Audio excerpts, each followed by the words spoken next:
TV, and I'm here with one of my favorite artists of all time. I've only met him one time, and it seems like we've been friends for a long time, and things like Mr. Bobby Rush. Well, how you doing? I'm better known as Sue's boyfriend. Well, for those people who don't really know what Sue, who Sue is, the whole mystique about Sue. So, why don't you give us a little brief synopsis about Sue? First of all, it's kind of a joke situation, but then it's not a joke. When I say a joke, I wrote a song 15, 18 years ago called Sue. It was about a story that a lady was older than I was, and I was only 15 years old when I fell in love with her. So my daddy told me, said, listen, Sue's older than you are, and she's just not good for you. And she's like a street lady. In fact, she said she'll do anything. And he should have never told me that. But nevertheless, you know, it's a song. It's about a boy falling in love with a lady who lived across the railroad track in his hometown, and he falls so far in love with her until he just go out his head, and that's what happened to not only me. There's a lot of people out of their head in love. Okay, for those our viewers who don't really know where you're from, and give us a little background up until this date about you. Well, I was born in a little place called Homer, Louisiana, and I was raised up partly in Arkansas in the early of my life, and then I went to Chicago and stayed, and I was there for close to 40 years. So here I am. At this date, I've been recording for 45 years. I've been performing for 48 years, and I'm 64 years old. So I've been around for a while, man. I have 228 records, so here I am.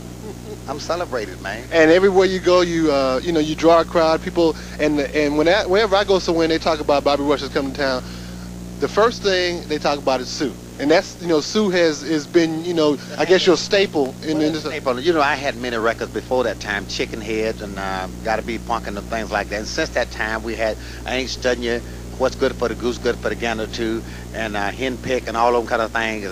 And the new album is I'm in Love with a Big Fat Woman, Booger Bear and that, and so many things that I've had that I could talk about. But mainly thing that I like to talk about, I want to talk about the stability of myself. I've been here, and I thank God that I've been around this long and still active in the business. I'm still in good health and good shape, and I just thank God for that.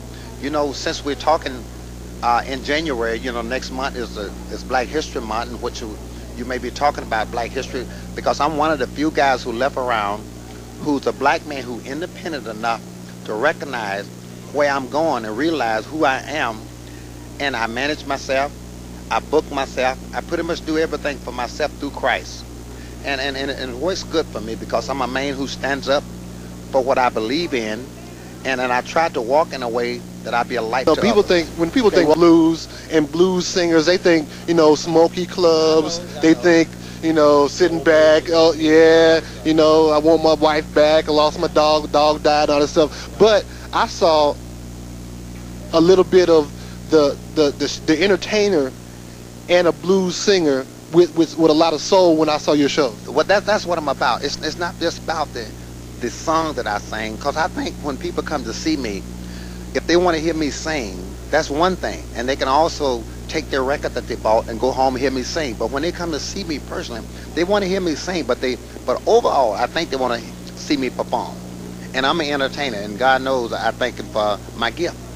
And I entertain people because I think people wants to be entertained, not sung to. I want to go back a little bit and say, well, so who are some of the people that you've worked with in the business, and who are some of the people who you would like to work with that you haven't worked with already? Well, I work with most of the guys. I'm talking about BB, Bobby Bland, Tyrone Davis. I'm talking about all the guys, Johnny Taylor. I work with all these guys through the years.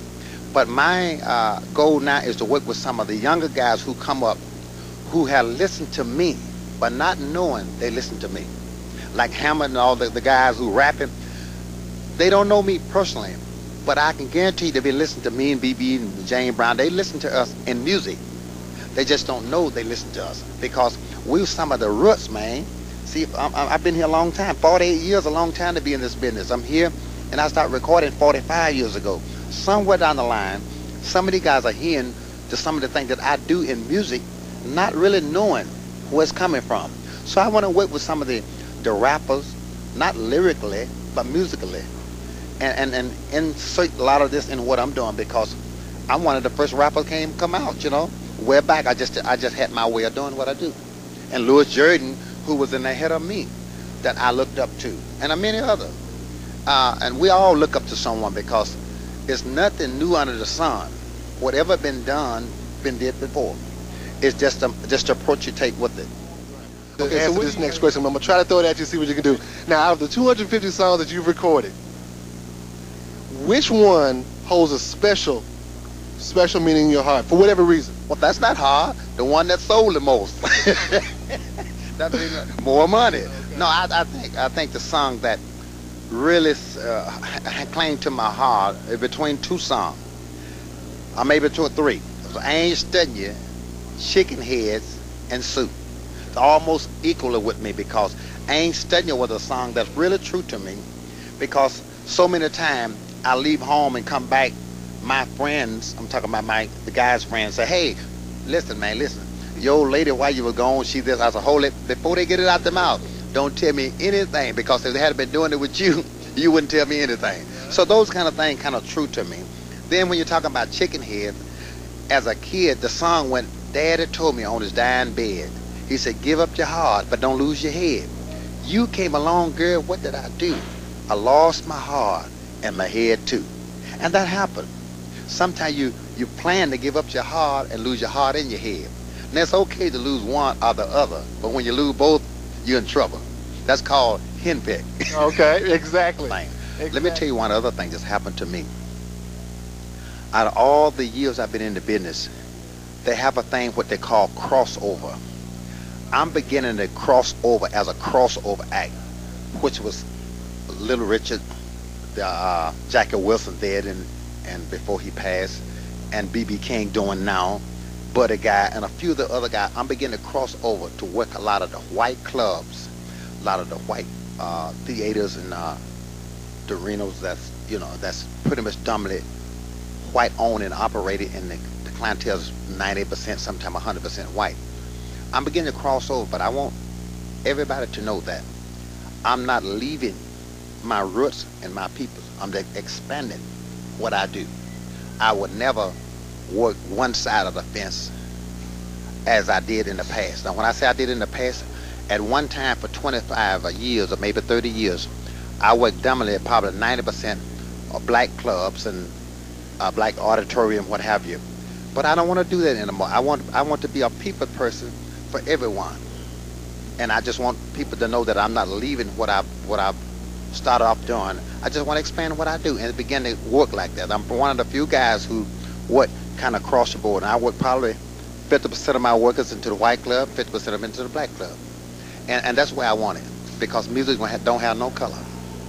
Okay, well, I know you got to get busy doing your thing, and I'd like to thank you. And I know we're going to be working together soon, hopefully in May, working together real soon. So I'd like to thank everybody, and thank you for stopping by and chatting with us on Talk TV Channel 16, and hopefully you can come back. And good luck to you and the channel, and hope you the great success for what you're doing.